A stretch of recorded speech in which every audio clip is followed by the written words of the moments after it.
ఇంకొకరి గురించి ఏదైనా నిర్ణయం తీసుకునే ముందు, వారితో బంధాలు తెంచుకునే ముందు, వారితో మనం కలిసి అనుభవించిన మంచి క్షణాలను తలుచుకొని వాటి గురించే ఆలోచించాలి.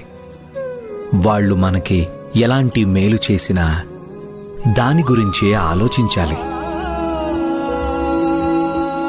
సాయి, పూలన్నీ అయిపోయాయి. ఇప్పుడు మనం ఏం చేద్దాం? దిగులు పడకు లక్ష్మి.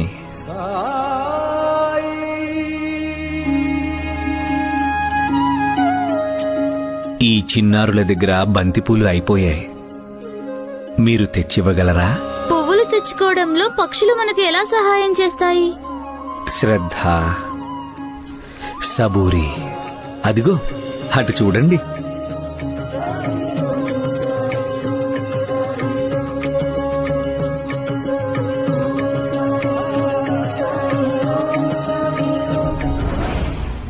ఆ కుల్కర్ని చెప్పింది నిజమే. స్థలం చాలా బాగుంది. ముందు నువ్వు మసీద్లోకెళ్ళి అక్కడెవరో ఫకీర్ ఉంటాడంట, అతనితో చెప్పు తన సామాను తీసుకుని ఇక్కడి నుంచి దయచేయమని.